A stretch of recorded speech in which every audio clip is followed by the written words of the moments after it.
Donc, je suis Elsa Mirou, je suis chargée de mission de garantie expertise à l'ATES, qui est l'Association pour le tourisme équitable et solidaire, qui est un réseau d'acteurs, d'une trentaine d'acteurs du tourisme équitable en France.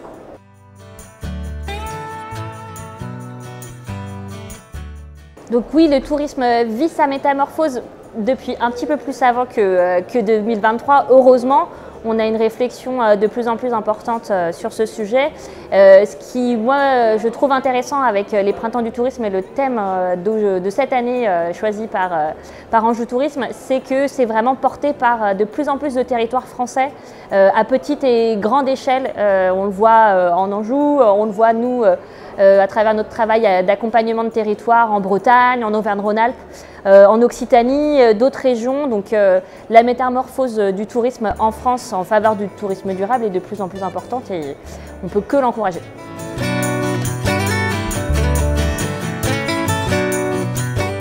Donc, je viens d'animer avec Caroline Mignon un atelier sur comment embarquer ses salariés autour des enjeux de développement durable, ce qui nous a permis d'évoquer plusieurs échelles en fait, d'implication.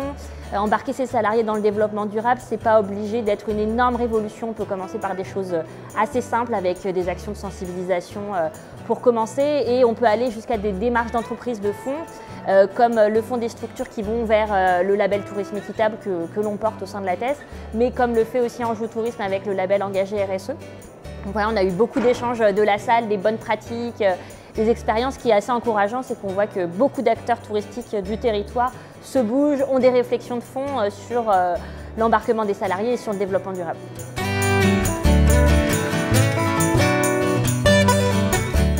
C'est déjà la nécessité de vivre une transformation dans le monde du tourisme. On n'a plus le choix du fait de l'urgence climatique et de tous les impacts environnementaux de l'activité auxquels il faut essayer de répondre et de s'adapter. Mais ça répond, il y a l'urgence climatique, mais il y a aussi les attentes des voyageurs, des touristes suite à la pandémie, de plus de rencontres, de plus de partage, de plus de solidarité. Donc on a une nécessité d'évoluer. Donc ça c'est le premier point. Et le deuxième point, et c'est vraiment un point d'optimisme, c'est de voir le nombre de personnes présentes aujourd'hui, de voir la richesse des échanges, la richesse de ce qui est déjà fait et donc de toutes ces petites initiatives qui ont besoin d'être valorisées pour montrer que les acteurs du tourisme commencent à se bouger.